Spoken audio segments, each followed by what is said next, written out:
Welcome to the Kurt Saxon Show, your countdown to the future. First, I want you to take down my phone number in case you want to call. The number is 501-437-2963. In case you didn't get it, here it is again. 501-437-2963. Sorry, but we can't accept collect calls. Tonight's topic is self-employment for anyone. This is from Survivor 2, written somewhere in 1977. There's something about working steadily for someone else that dulls the human mind. Security is the main reason people give for fixed employment, but the unrealized drawback is dependence. With fixed employment, you have a measure of security only if the business is growing. You may even advance, getting higher wages. But when the business levels off, so does your pay. And as the pay scale becomes fixed, so does the routine. So you are at a dead end and become just part of the machinery. A worker can go for years doing the same thing and getting the same pay, except for cost of living raises, which seldom make up for inflation's gain in the same period. Spendable income remains about the same. When a business hits its peak and is serving as big a part of its market as it can reach, it usually starts going downhill. This is because the market has been saturated. There is no more room for development, no new money coming in. Then even cost of living raises are hard to come by. Then come the strikes. Raises are given, prices of the product are raised, fewer people can buy, and less money comes in. As inflation eats into your strike one raise, you must strike again, get the prices raised, lose even more customers, and on and on. That's the way it's getting to be all over the country. So if you work for others and think you have security, you may be insane. You'd better check that out. The main drawback of a fixed income is your dependence on things staying as they are. Rising inflation and increasing bankruptcies are threats to just about every wage earner's livelihood. My early career was wasted in wage slaving. I was uneducated, unskilled, unbalanced, and a drifter from job to job. I could never keep a job long, but the worst times were when I had a job I could do and stuck at it for up to a year. This was a waste of time, as my savings never equaled the price of anything worthwhile. When I was going to college, I worked part-time at a hospital doing kitchen duties for $27 per week take-home. This was in 1960, and my rent was only $6 per week for a room with a sink and a hot plate. I spent maybe $3 per week for food, so I didn't need much. Just the same, the hours were from 4 to 8 p.m., and I didn't like the work or the money. But a full-time job would have kept me out of college. I was bitching to a wino named of Charles who lived in the same rooming house. He was a house painter and suggested I get in the trade. I'd never painted, but had seen him at it and figured if he could do it, anyone could. I'd watched him on a ladder once, hanging on with an elbow, with a fifth of Thunderbird in one hand and a brush in the other. He fell often, but worked when he wanted to. He wrote an ad for me, painter, fast, reliable, good references, $2 per hour, and the rooming house phone number and who to ask for. It cost me about $3 to run it a week in the work wanted section of the local paper under painting. Then I quit my job and sat back. I had to because I'd have been at work when anybody called. It's dumb to quit one job before getting another, so if you work, put in the ad the time you will be home to accept calls. That lying ad took effect the first afternoon it ran. I got a call from an old lady with a tiny kitchen. I told her over the phone that for $2 per hour I'd supply the labor and the tools, but she'd have to buy the paint. She had the paint ready, and I stopped by the dime store and bought a paint roller, pan, 3 different sized hand brushes, and a plastic drop cloth. I took this on the local bus and started my first paint job. The old lady showed me into her dark red kitchen and pointed to the bright yellow paint and went into her front room to watch TV. I poured too much paint in the pan and just dipped in the roller, as the pan was too full to allow rolling the roller on the pan's ramp. This doesn't work, and it was several tries before I got the idea of pouring some paint back into the can and rolling off the excess paint on the pan's ramp before rolling it on the ceiling. You can't imagine the mess at the beginning. I had paint on me and had a totally yellow arm and a soaked torso through my shirt. If that sweet old soul hadn't been in the front room watching TV, she'd have fired me the first 5 minutes. I'm pretty smart, so I got the hang of it in the first half hour. I did that little kitchen in 4.5 hours and got $9 and even compliments. A few days later, this pervert called me and asked me if I'd paint bare-chested. I was pretty naive and didn't understand and told him that I wouldn't consider painting bare-chested as I got enough paint on my chest as it was without painting shirtless. That first week I painted 2 kitchens, a garage, and a bedroom. After a while I seldom had to put in an ad. I got a lot of repeat business and working only when I wanted to, averaged $34 a week. That wasn't much even in those days, but it was more than I'd gotten at the hospital and in fewer hours and was sufficient for my needs. If I wanted something more, I'd just work another day or two. So even in this poor trade, my income wasn't fixed and I could choose my hours. I could have worked all the time if I'd wanted to. Just in case you might want to try this, here are a few tips. Get a book on decorating and study the painting section. Then go to a paint store and have a clerk tell you what you'll need. Your ideal start would be to paint as much of your own home as you can for practice. A couple of days painting your own quarters would get most of the bugs out of your technique. Charge about 1/3 of what a union painter gets. Don't worry about union interference. People who hire bargain painters want bargains. They won't pay union rates and so don't really expect union skill. Union painters wouldn't be interested in such jobs anyway. $3 an hour for non-professional work is fine, especially since you don't have to declare it for taxes. It's all yours unless you want to pay taxes on it. Most of the guys I knew in the trade never declared their income because there was no way the feds could check. No matter what, do as good a job as you can and be extremely honest. I was never asked for a reference, but those who I would have used as references hired me for one job after another. These were mainly landlords who hired me to redo vacant apartments. After a time, I charged $2.50 per hour and could have gotten more had I become a contractor. Never work for a non-union contractor. You won't be fast enough to make a profit for him and he'll fire you. If you are fast enough, you might as well be a contractor yourself. Contracting is where you give an estimate and accept a set fee for the job. When people ask for an estimate, I would say I needed a license to be a contractor, so I just charged by the hour with no estimates. I didn't have the kind of mind where I could examine a job and tell how long it would take. Contracting is more profitable, and I'm not sure about the license, but when you make an estimate, you're stuck with it. If you estimate a job will take 8 hours and it drags out to 16, you'd be better off working by the hour. I worked this way off and on for years. I was temperamentally unsuited for steady work, but I could be charming and polite to anybody for a few days, which kept me a fine fellow through most of my bigger jobs. Most of my customers were very nice and liked my work, although I was never really fast.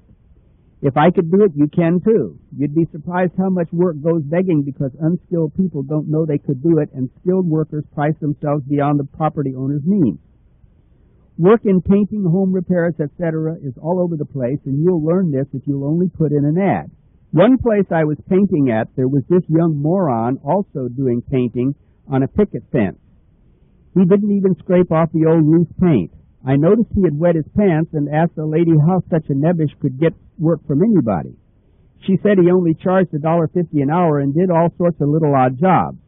This was mainly for old people who simply couldn't handle any sort of labor and preferred a mental defective to no one at all. I met many other odd jobsmen. They started out just as people who could do something or were willing to try. They simply advertised that they could do a certain job and they had been busy ever since. It doesn't matter what you do. Painting, hauling, odd jobs, home repair, carpentry, electrical work, typing, babysitting. A few lines in your local paper will keep you busy. An old fellow who was going with my mom had been a painter. He told me he had worked my system all during the Depression and had always lived well. It isn't all roses. You will get an occasional griping, abusive customer you can't please. Then there are those who will want you to be licensed, bonded, insured, and all that. If you do your best at, say, $3 an hour, they're getting a good deal. If they don't appreciate that and give you a hard time, to hell with them. They're stupid. But this type is rare. Most of your customers will be just good, poor people who need a bargain and have sense enough not to give a bargain like you a hard time. If you happen to be a professional and a union tradesman, this sort of work would be moonlighting. I knew professionals who cut their pay by 1/3 to be independent. A union painter or electrician would contact apartment house owners and be on call all the time. No need to worry about licenses. If you're giving a landlord a bargain, he's not going to turn you into the union or the licensing place or the IRS or anybody. So if you're temperamentally unsuited for steady work or have been laid off or fired, put in an ad. Even if you're in fine shape and just need some extra income, put in an ad. If employed, you can tell a caller you'll be free on the weekend or at night. They don't care when you work if it's convenient for them. You try getting work this way, even if you have a job, and you'll be surprised how needed you really are. You'll never be worried about unemployment again, and the worse the economy gets, the more secure you'll be. Places have to be kept up, and if money is tight, union workers stay home. Another good point is that while you're working on such jobs, you are still free to follow up leads on better opportunities. You can also go to school or work on some home business that you don't expect to make money on for a while. So if you're too young for steady work, retired, slightly handicapped, a dingbat, have a rotten work record, or whatever, you're still highly employable in this field. Hello again, here I am. The phone number is 501-437-2963. The mailing address is P.O. Box 95, Alpena, Arkansas 72611. And if you send $10 to that address, you'll get an information packet consisting of a sample copy of U.S. Militia, the only magazine for community defense. I'll get to that. Here's the call. Hello, Kurt Saxon here. Oh, how you doing? You know what would happen to somebody if they tried to break into my house or your house, right? Yeah. Okay, well, there was some elderly people got broke into by 4 robbers in South Carolina. They had a gun. Yeah. Guy had a heart attack and died. I just want to ask your opinion on whether they should be charged with murder. Well, now, wait a minute. Who had the heart attack? Okay, the victim of the robbery. He was in his own house. They scared him so bad. Oh, well, if he had a heart attack because someone burst into his house uninvited, then whoever burst into his house should be charged with murder. That's right. So there was 4 defendants. One of them's already been convicted.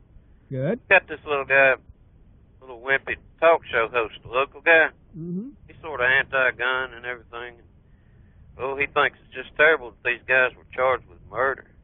He's an idiot. That's what I say. I say that prosecutor is doing his job properly. Yes. Yeah, I'm glad to see that. Well, I'm glad that happened. Well, I mean, I'm glad that they did get prosecuted. I don't think they would have gotten prosecuted in the North. Well, I'm glad. You know, if you go in somebody's house, break in with a gun, I mean, you know, you will be responsible for whatever happens. Definitely. Just think if you pull the trigger. Yes. Okay, good. We agree on that. Thanks. You're welcome. Bye-bye. Okay, the phone number again is 501-437-2963. And the frequency you're on, and just in case you happened on the program, is 5.810 megahertz. And the address is P.O. Box 95, Alpena, Arkansas, 72611. And aside from the U.S. Militia, you will get a sample copy of Shoestring Entrepreneur, which teaches you how to sell anything you can make or grow. I'll continue after this. Hello, Kurt Saxon here. Hello, Kurt. This is Paul. Hi, Paul. I just heard the fellow's comments. I also live in the South. I live in North Carolina. I've been the last couple of days. But it's true that down here there's a little bit different attitude toward these criminals and hooligans than there is up north. I think that if there ever is any real resistance against this political correctness garbage, I'm hoping that it will begin in the South. Well, I think it already has. Well, yes, there's some. Every now and then we have a victory. In a small town near here, Lenore, 2 white boys were found innocent in the self-defense stabbing death of 2 black boys. Yeah. The school, I don't know if anybody heard about this, if it made the national news, but what happened was these black boys at the school dance were putting their hands on some of the white girls and making lewd remarks and putting hands on very private areas. These white boys tried to take up for the girls, and a little fight got started, and then a few days later at school, about 20 blacks jumped on this one white boy, and he happened to have a knife, and his friend jumped in and helped him, and they cut their way out of this mob of monkeys, and 2 of the black fellows died. Yes. And we thought... Only 2. Excuse me? Only 2. Only 2. That's a shame. But the NAACP came down here with their loudmouth troublemakers, and we figured these 2 white boys were just in for it. We figured they didn't have a chance because they were so politically incorrect in this situation. But we were surprised. It went through the court system, and they were the charges were dropped against these two boys. It was determined that it was, in fact, self-defense because they had been attacked by approximately 20. Nobody really got a count. And the NAACP made a lot of noise down here for a year or two trying to get civil rights charges brought, but apparently they were unsuccessful. So maybe we're going to turn the tide a little bit. I hope we can. Well, save your Confederate money. The South's going to rise again. I hope so. A lot of us in this area are armed and ready for it, and we've got our Confederate battle flags, and we're going to fly them proudly. That's fine by me. Also, on your subject tonight of the being self-employed, I'm self-employed. I run ads. I do construction work, and I've been doing this for about 5 years. And I build decks, and I pour concrete sidewalks and this sort of thing. And I've never really made a whole lot of money, but I've always made a living. And I don't have to punch a time clock, and I don't have to take a lot of stuff off of some boss man. Yeah. Because I'm not temperamentally suited to having a full-time boss. Well, a lot of people aren't. And but you're right. That is an excellent way to make a living. You don't have to worry about things, and if you keep your expenditures within a reasonable level, forget about the new car every year, but you can have a house, and I've got a house and a decent vehicle, and I eat well, and it's a pretty good life, pretty easy life. Well, I think you should order a set of the Survivors. I think that'd give you a lot more ideas. I am. I'm going to order them a set of them. Okay. All right. I appreciate it, Kurt. Well, thank you for calling. Okay. Bye bye. Bye for now. Again, the phone number is 501-437-2963. The mailing address is P.O. Box 95, Alpena, Arkansas, 72611. And also with the introductory package, you get David Koresh's Last Testament. And you'll also get for that $10 a certificate giving you $5 off on either subscription. And if you should subscribe to the Shoestring Entrepreneur, you'll get about 7 to 9 back issues of the Survivor at no extra charge. And you'll just be on your way to getting the doors open to all kinds of things that you can do that you never thought possible. And, of course, with the U.S. militia, if you want to send $35 right off for a subscription to that, you start out with 3 issues. And I'm working on issue 4 now. It should be in print in a couple of weeks. And then you'd get the rest of the issues as they come out. And that teaches you how to make your own weapons. You don't ever need to think about being disarmed no matter what anybody says. And teaches you how to defend your community with a very good setup, not only training and having your men patrol the neighborhood, but keeping them employed at the same time so that you wouldn't be just a pack of vigilantes. Hello, Kurt Saxon here. Hello, Kurt. I'm just picking up your program the last couple of days, and Yes. I'm enjoying it. I'm from Illinois. I'm glad. I heard Captain Red McDaniel today on Chuck Harder's For the People show, Yes. and he's asking if the American patriots would call the White House and opinion line and tell them we don't want them to lift the embargo against Vietnam until we have a counting of our POWs. And the number, Kurt, is 202-456-1111. And that's for the White House opinion line. Well, now you repeat that. Okay, it's 202-456-1111. And tell them, don't lift the trade embargo until Vietnam gives us a full accounting of our brave American POWs. Well, now I don't quite understand that situation. Are the MIAs people who were listed as POWs but not accounted for? Yes. All right.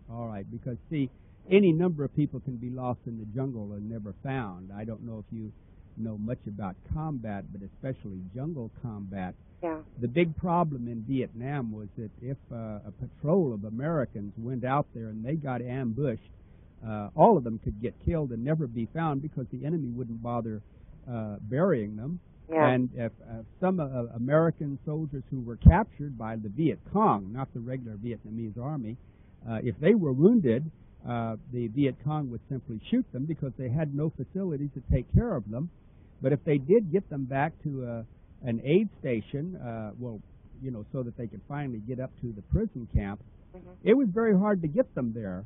But if what you're saying is that these people were actually listed as prisoners but not accounted for, well, I'm all for you there. That's what Captain Red McDaniel said. He was a POW over there for 6 years, and he said then he was captain of a ship, a few of them. Then he went to Washington. He worked there, and he saw, information that had led him to know that they had abandoned some of our POWs, and he says as many as 800. So they know they're there. We don't know how many more, are living now. But yes. If there is one over there for over what? Well, I can understand your position there, but I have heard from other instances that people were getting all upset about missing in action, and of course there must have been 100,000 Japanese that never were accounted for in the jungles of the South Pacific. Yeah, but these are our boys, our POWs, and if our countries turn their back on them, our government officials have turned their back on them, hey, let them know, Well, the American government turned their back on the American prisoners of the Germans who were taken by the Russians and taken back to Russia and never accounted for. They never got home. Yeah, we still have missing from World War II in Korea, right? Yes. Well, you see, the American government, they play deals with all kinds of governments, and I think this thing with Vietnam is simply another deal. They figure, okay, it's a long time ago, and it wasn't my cousin, so we want to get some trade in there, and maybe as a wedge against China. They play politics all over the place, and I really don't understand it, and I don't approve of any of it at all. Never did, because I'm a Southern boy, and I don't like governments, any governments. Hey, Kurt, did you hear probably in the newspaper about the 93-year-old lady that was in her house, and a couple of punks come in, pushed their way in, or pushing her around the wheelchair, and they were looking for valuables, and she begged them to please leave her alone. And so they wouldn't, so she reached under her pillow and got her husband's old 45-year-old gun and shot him and killed him. Well, that was wonderful of her. Now she's 94, and he's dead. Well, that's good. I wish that every granny would do that. That's right. Okay, thanks a lot, Kurt. You're very welcome. Bye-bye. Bye-bye. The number again is 501-437-2963. The mailing address is P.O. Box 95, Alpena, Arkansas, 72611. Hello, Kurt Saxon here. Oh, yes, Kurt. I'm Sergey Diane. I'm a 13-year-old boy, and my mom just received your packet today in the mail. Yes. And I brought it home because I get the mail every day, and I brought it home and called her at work, and asked her if I could open it, and I did. And the first thing I took out was U.S. militia to read, and I've been reading it since 4 o'clock today, and I haven't stopped yet just to call you and tell you I think it's a good book, and I really enjoy it. Well, I'm glad. I hope your mother does. Did you read about Clarence? Did you like Clarence? Yeah, I did. Okay. And I was especially reading them self-defense moves in there, like the body knockout parts on the body. Yeah. And I was reading that, and that's pretty good. I'm gonna try to teach my mom some of them. Well, get a friend and practice it in the backyard, and you'll be the baddest kid on the block and be a good guy too. I just like my mom usually has trouble getting me to read because I really don't like reading books that much, but I do. And and she didn't have to ask me twice to read this book. I just read a magazine. I just picked it up and read it. Well, now maybe I'm doing something good for public education if only more people would realize it. It's like I didn't get to read any of your other stuff yet because I just been reading that magazine. But my mom is going to read it. Well, get her to subscribe to U.S. Militia, and then you will get all the first 3 issues plus the one you've already got. Yeah. And you'll be able to follow Clarence right along. We're gonna, that's what she's gonna do. Like, get the yearly subscriptions for that. Or, Oh, also, you read Shoestring entrepreneur, and even a boy your age, you could start learning how to make things and bring some money home. Yeah, that's what I'm thinking of doing. Mm-hmm. It's because they sound like they're really interesting and stuff. Yes, I'm sure they will be. Mm-hmm. You're going to love everything you get. I hope. It's very interesting. Oh, Kurt, my mom wants to talk to you for a minute, all right? Okay, fine. Here she is. Well, hello. Hello. I have an excited young son here, don't I? Yes, you do. Well, I just wanted to let you know that if people are wondering whether or not it's worth it to send away for the packet, mm-hmm. I certainly think that it is. Well, I'm glad you think so. I put a lot of good stuff there, and of course if you order the rest of the books, I would say subscribe to Shoestring Entrepreneur. We did already do that. Oh, you did? All right. Well, I don't know if I got your order or not, but if we did, it'll be sent out. No, you did. You know why I did? I know it'll come because we did it, and we got the back issues of the Survivor. Oh, okay. I also had requested and sent extra money for a copy of the Militia just to see. Oh, okay. So, actually, my son really took to that real fast, and we have a lot of reading to do in the next little while here, but we do intend to order more from you. Okay. So thank you very much. You're very welcome. Bye. Bye-bye. Okay, the number again is 501-437-2963. The mailing address is P.O. Box 95, Alpena, Arkansas, 72611. Hello, Kurt Saxon here. That guy who called in before is an albino monkey. Well, who was it that called in before? An albino monkey. Oh, that must be another of Rush Limbaugh's listeners. Anyway, if you'd like some of these tapes, they go for $6 a piece or $25 for a week's shows.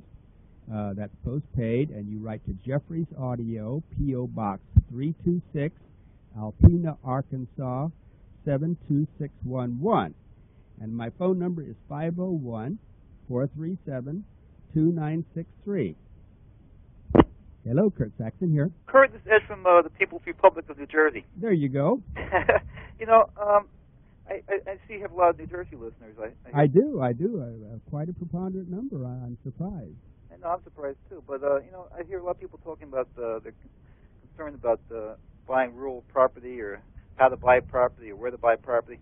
And I have a little farm here in New Jersey, but I'm always looking down south, yes. Warmer climate. Mm-hmm. What I was thinking was I never got around to advertising like in the Spotlight or Backwoods or Countryside magazine, but with your permission, I'd like to give my number because I'd like to get a small group of people. We have a little bit of money, like I could put maybe $5,000 in, maybe somebody could put $1,000 in, and pool the money. I'm looking for somebody who has of like mind. Pool the money for what? Well, pool the money together and buy a piece of property. Where? Oh, you mean you want to start a kind of commune? Not really, Kurt. I know a lot of people, they have dreams and fantasies about moving to the suburbs or, the rural areas or having a farm, but they'll never do it. And most people just go there on vacation or for retreat. Yeah. But myself, I can't really move yet. I can't. I'm not quite sure what you're talking about. Well, I'm talking about, Kurt, if I got a small group of people together, I've had this idea for some time now. Let's say 10 people, for example. Maybe somebody could afford $1,000. Maybe somebody could afford $5,000. We buy a piece of property. Let's say how many acres? I don't know. Let's say 40 acres, for example, for $40,000. Maybe it has a building. Maybe it doesn't have a building on it. And people can get a lawyer. Finally, a lawyer has to be drawn up legally, and everybody owns a little piece of property. Now, maybe they only visit there on the vacation. Maybe they may never visit. Maybe they decide to sell it, or maybe they may decide to put a trailer on it or something, but at least they will have a retreat. Mm-hmm. Well, I get the general idea, sure. Now, is this property in New Jersey, or you thinking about... I'm thinking, warmer climate, like you talk about. It has to be South Carolina. Well, I tell you what, if you make an order for me, ask for a free realty guide for this area, and I'll put it in your order. See, this way it doesn't cost me anything. I get them at the grocery store by the stack, and I send them to people who are thinking about moving to this area. And you ask for that, and it gives you a better idea of the prices of land out here and buildings. All right, okay. And also, then give me your phone number and repeat it. All right, well, I already sent an order in for you, Kurt, for the Granddad's chemistry book. Yes. And the what's it called, shoestring entrepreneur. So. Oh, okay. Well, you see, I guess that's already gone out. But the next order you send in, and you will send another. When you get those, you'll see that they're really neat, and you'll want more. Okay. So next order you send, just request that realty guide. It doesn't cost you anything because it doesn't cost me anything. All right. So I get one of those realty guys as it is, though. I'm not really thinking about Arkansas. It's a little bit too far. Yeah. Well, okay then. Just call up your whatever state you want. Right. And ask for a city maybe, and then ask for a Chamber of Commerce and talk to them about it, and they'll send you realty guides and stuff. Right. So can I get my number? For you anybody, sure can. Yes. I appreciate it. If anybody, somebody not too far from me here, Pennsylvania, yeah, New York State. Mm-hmm. Number's 1-908-657-1576. And would you repeat that? Yeah, 1-908-657-1576. And no kooks and nobody, just the BS. Just somebody who's really serious about having a little bit of property. And once I get the people together, then we get a lawyer, and that's the end of it. Okay. Whatever happens, happens. Okay. Hope you get some calls. Great show, Kurt. Okay. Bye for now. Yeah. What's an albino monkey? Anyway, my phone number is 501-437-2963.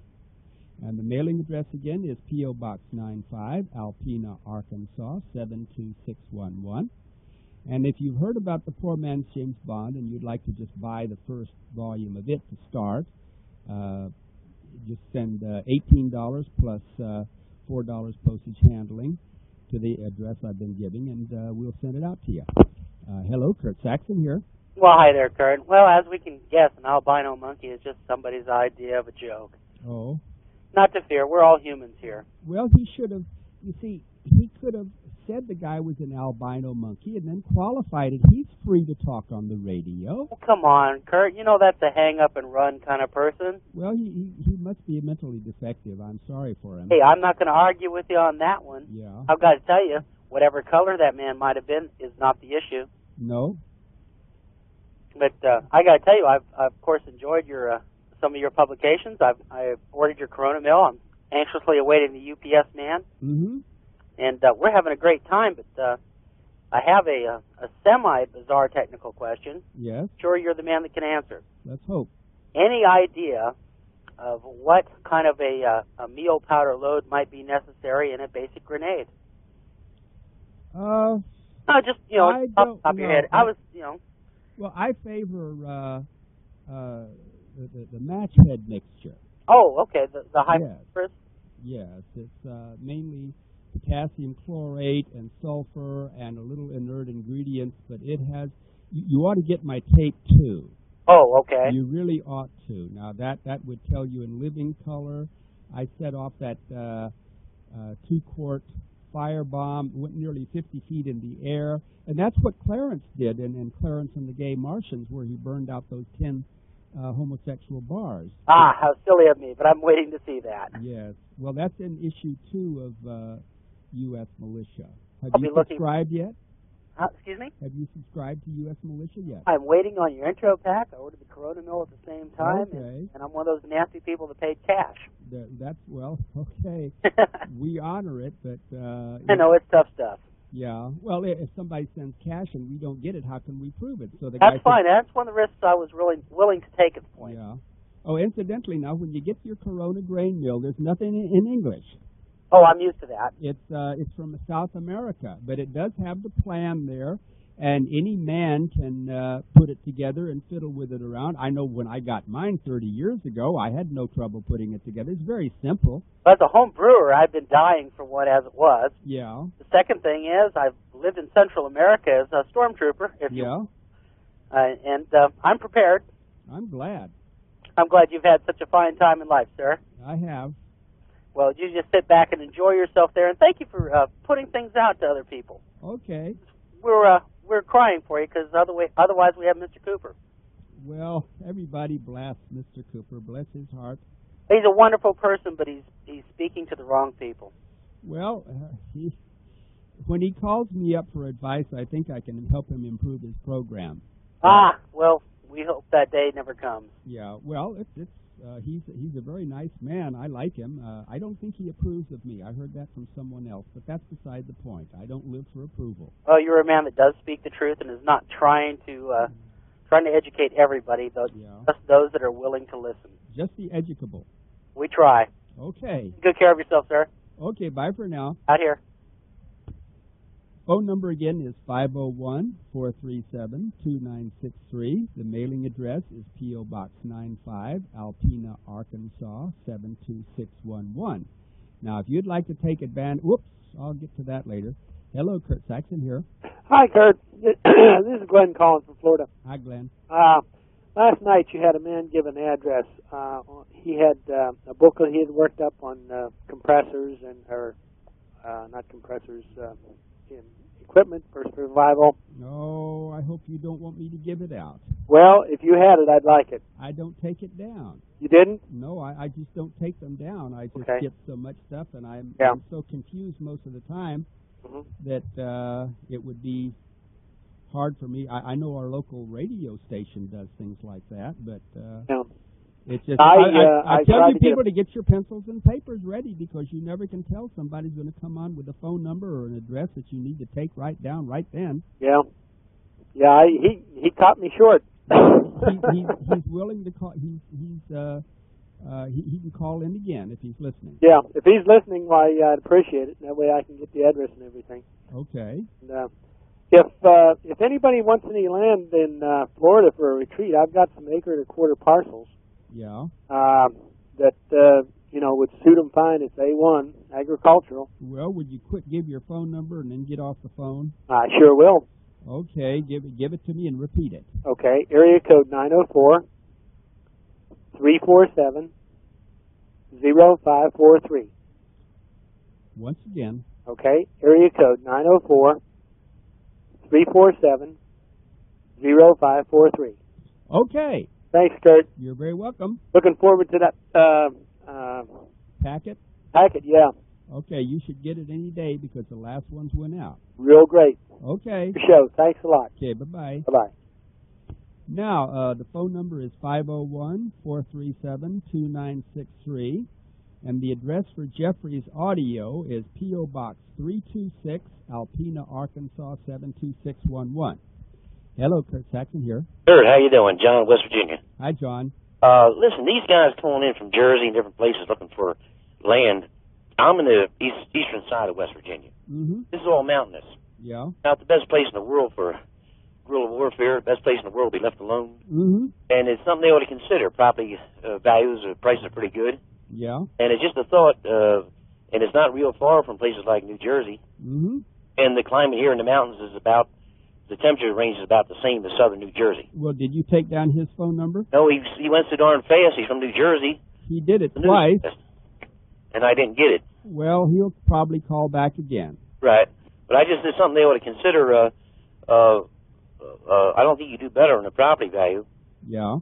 I bought a 3-bedroom chalet with 2 rental cabins, a little over 2 acres for $33,500. That's pretty good. Yeah, and the chalet was only about 9 years old. Yeah. And I since added a trailer and a greenhouse. Good. So I mean, you can do pretty good, and the folks they're not too slow about adopting you in. Yeah. And but I thought I'd throw it in. Well, I appreciate it. Yes, sir. Bye. Thank you very much. Yes, sir. Bye-bye. Okay, the phone number again is 501-437-2963.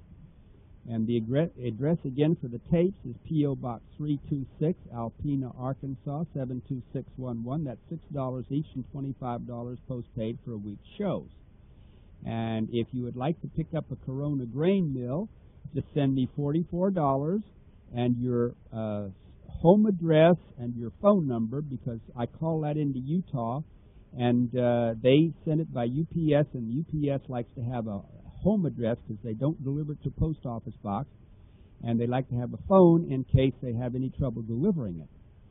And so you just send that $44 to P.O. Box 95, Alpena, Arkansas, 72611, and I'll call it into Utah, and you'll get it in a week or 10 days, I almost guarantee, because they're very good. And Now I'd like to give you the address of Countryside and Small Stock Journal. Well, actually the phone number. Now they even have back issues for sale, and you'd like to subscribe to this because it has an amazing wealth of sources for just about anything that you might want to get in the Back to the Land section. Now take down this phone number and give them a call. It's 1-800-551-5691, 8 to 4 Central Time. And the number again is 1-800-551-5691. That's for Countryside and Small Stock Journal. It's something that everybody thinking about being independent should really consider. Now, if you send me $10, you'll get a sample copy of U.S. Militia, a sample copy of Shoestring Entrepreneur, and the David Koresh Last Testament. And that will also give you $5 off on either subscription. And both of these everything you get will give you a complete catalog and description of all of the books and tapes that I've got to sell. And you'd really be very happy with it. And as I was saying last night, we finally gotten all of the books that we ordered from other companies, and they are really nice books. They're very well illustrated. They're written by people who are professionals in their craft. I've got the Forgotten Arts line, and I've got Grow Your Own Chinese Vegetables. Now, that's a career for anybody. Plant Propagation, Cheese Making Made Easy. How to raise pigs, cows, raising a calf for beef, raising poultry the modern way, rabbits, home sausage making, basic butchering, tan your hide, even cat first aid, and keeping livestock healthy. And in case somebody forgot my phone number, I'll give it to you again. It's 501-437-2963. The mailing address here is P.O. Box 95, Alpena, Arkansas, 72611. Our frequency is 5.810 megahertz. And as I said before, if you send $35 for U.S. Militia, you'll get 3 issues to start and 9 more as they come out. And that will teach you all about improvised weaponry so that you'll never need to fear being disarmed, because all of the ways to arm yourself can be easily taken care of in your community. Like, for instance, there's a fantastic shotgun you can make for less than $5. And it also teaches you how to get together a group of guys and start your own militia unit and even keep them employed while they're training. And then Shoestring Entrepreneur will teach you how to start a business, even if you're in a wheelchair, and that's 12 issues for $15, and if you order soon, you'll get about 8 or 9 back issues of The Survivor at no charge. And, well, what's happened to the phone calls? They're just coming in a mile a minute, and now they're not. The phone number again is 501-437-2963. Well, if you've got your pencil here, you might as well take down the Harbor Freight Tools catalog number. You call them and you'll get a catalog of the finest professional quality tools and equipment. And a lot of them are cheaper than Walmart, and they're all very good tools. And the number for that is 1-800-423-2567. Now, let's see now. Oops, here's a call. Bless your heart. Hello, Kurt Saxon here. Yeah, this is Ed from South Carolina. Hi, Ed. Listen, I've never got anything that I enjoyed as much as I've enjoyed this, what is it, the Entrepreneur? Yeah. I think that's the greatest thing since the wheel. Why, thank you. Did you get the... I've also ordered the grain mill. Yeah. And some of those little pills. Mm-hmm. And I'm getting ready right now to write you a check for that U.S. Militia. Did you try the little pills? No, I haven't. I ordered the 100 count. Yeah. And soon as I get them, I'm going to try them. And, Oh, you haven't gotten them yet? oh, no, I just ordered them here the 28th. Oh, then you must have ordered the introduction packet. Yeah, that's the one I got. Did you like U.S. militia? Hey, that's great. Well, all of it is good. Yes. I haven't run into anything that I haven't thoroughly enjoyed. Yeah, well, I write partly to entertain and partly to instruct, and I hope I hit it in both ways. Oh, you certainly did. I've already started my tire garden. Good. I have really enjoyed it. I just wanted you to know that. Well, I appreciate it. And just keep up the good work, and I'll keep listening. Okay, you do that. I thank you much. Okay, bye for now. Now, again, the phone number is 501-437-2963. The mailing address is P.O. Box 95, Alpena, Arkansas, 72611. The frequency, in case you just happened on this program, is 5.810 megahertz. Just leave your dial set there so you can find it again easily. And so the man there, he likes Shoestring Entrepreneur, and everybody likes the U.S. militia. Here's another call. Hello, Kurt Saxon here. Mr. Saxon? Yes. How you doing? This is Redbeard out in West Texas. Hi, Redbeard. I'd just like to thank you so much for all the information you've given out in your all the Poor Man's James Bond and then the Granddad's Wonderful Book of Chemistry. Yeah? I'd recommend everybody get a copy of it. Well, there's 4 Poor Man's James Bond. Do you just have one? Yes, sir. I've got the first and the second one. Oh, well, the third and fourth is fine, too. I haven't had an opportunity to get those yet, but I will as soon as I come across them. Yeah. Well, you come across them through me. Okay, I can't get them through you? Well, of course, yes. I'm the source, and I'll give them to you cheaper than anybody else, especially if you subscribe to Shoestring Entrepreneur or U.S. Militia. That gives you 10% off. So instead of $18 a piece, they're $16.20. Ah, outstanding. I just came across your program on the shortwave last week. Yeah? And you've got a lot of things that I do need to order from you when I can get the finances up. Yeah. Well, why don't you start with the $10 information packet? That'll keep you happy until you can rate. In fact, the Shoestring Entrepreneur might give you a good idea for a home business. What do you do? I'm a mechanic.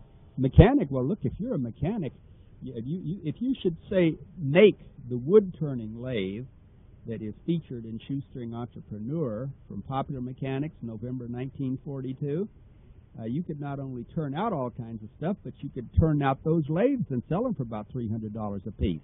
There you go. But I look at it from the standpoint that I've got my tools. I've always got a job. Yes. Well, that's good. And plus the fact that, as long as people have gasoline to run, they're going to need someone to work on them. Yes. And on a car with a carburetor, it's not excessively hard to convert it to burn alcohol. Well, where would you get the alcohol? You can make it. Well, I know about that, of course. Now, these alcohol books, they're sort of short-sighted because, and most of them, they tell about making alcohol from corn, but they don't tell you that it's almost impossible to get non-hybrid corn because your hybrid corn won't sprout except maybe 1 in 10 grains. You have to find some place that sells a non-hybrid that you can plant what you harvested from the year before. Yes. Yeah. Well, you can easily find your seed and feed store will sell you the non-hybrid corn to plant, but it's a lot nicer if you can find someone in your community who already grows non-hybrid corn, and then just buy it from him. That way, you don't need to grow it yourself. Good point. Also, something the people might want to think about that have vehicles, especially four-wheel drive vehicles. It's possible to convert your air conditioner compressor to give you compressed air to fill your tires up with. Yes. And I can't see much purpose in having air conditioning in a vehicle that's got a flat tire and you can't go anywhere. That's right. There were some things I wanted to write and tell you about as far as what you can do to make your vehicle not necessarily self-sufficient, but you'll be less dependent on other people to take care of it for you. Yeah. And one thing is being able to put air in your tires when you're out in the boondocks somewhere. Yeah. You have to worry about ruining a tire. And at the same time, if you can put a reserve tank on it, you have air to run impact tools to take tires off with and work on the vehicle. Yeah, well, I think people should be more interested in reconditioning vehicles and making them more or less all-weather, all types of situation vehicles instead of just something to go back and forth from town. That's exactly right, because in my profession I see so many people that have no idea how to keep their vehicle maintained, how to keep it up and running. Hey, if it dies on them, they have it towed in and let somebody else fix it. Yeah. It puts money in my pocket, but at the same time, in the days to come, they're going to be out of luck. They're going to be on foot. That's right, because there's not too many men like you. I would say that there should be more men that start following your example, because they could use 3 or 4 in every community. Well, it's the problem in this country that people are no longer self-sufficient. They depend on everyone else and money to take care of their problems. Well, wait till you hear the Marching Morons talk. I think it's tomorrow or the next day, but that's a really good one. It shows you that our country is really in a little kind of situation. It's been that way for quite a while. Yes, and it's going to get worse. I tell you what, I just wanted to talk to you for a minute, and I'll be sending off the militia packet and the other information probably tomorrow. Okay. And once again, I'd like to thank you for all the information you've put out there for people, and I hope more people will start obtaining it and using it, or at least have it on hand for when they do need it. Yeah, well, actually, sad to say, I'm one of the few people offering such information, except for Countryside and Small Stock Journal. They have they're pretty much on that line. They're not as fanatic about it as I am, but it's still wonderful material. Well, you're not a fanatic, you're a realist. Well, let's hope so. Okay. Now, when I was younger, I was crazy, and now that I'm older and have a business of my own, I'm eccentric. There is a difference, I suppose. I guess. Mr. Saxon, you take care of yourself, and it's good to talk to you. Okay, thank you. Bye. Bye for now. Okay, again, the phone number is 501-437-2963. The frequency is 5.810 megahertz. And the mailing address is P.O. Box 95, Alpena, Arkansas, 72611. And you send $10, and you'll get an introductory packet with the U.S. Militia sample, Shoestring Entrepreneur, David Koresh, and you get a $5 refund and either subscription. Hello, Kurt Saxon here. Hello, Kurt. This is Paul in North Carolina. Hi, Paul. Your previous caller made a pretty good point about being able to take care of your vehicle and your house and everything else, because when the next economic collapse comes, it's not going to be as peaceful and as nice and as easy as the one in the 30s was. It's going to be a lot worse. Well, that was economic stupidity and surplus population they didn't know how to deal with at the time, and now instead of 135 million people, we've got over 250 million. And the people nowadays, the average person has an IQ at least 15 points lower than it was during the Depression. So they're a lot more dependent. Yes. We have I'm the person that called in earlier, and I think somebody else called in and referred to me as an albino monkey. Oh, well, I think it might have been me he was talking to or talking about. But when you average the intelligence, the IQ of the American population, and you average in these inner city monkeys, yeah, you're going to end up with a lower overall average. Well, and we're a lot less able to take care of ourselves as a whole because of this. And the country is so much less rural now than it used to be in the 30s. Most people had some exposure to raising chickens and hogs, farming, and nowadays there's just so many less of us that do know how to, in large part because of the industrialization of the nation, which now is going the other way. We're deindustrializing. Yes. And due to the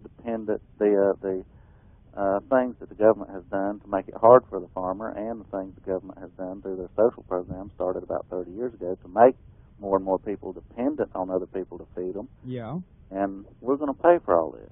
Well, I was watching the news before I went on the air, and in Chicago they raided this dope place, and they had 19 starving little black children. I've seen that. Abused.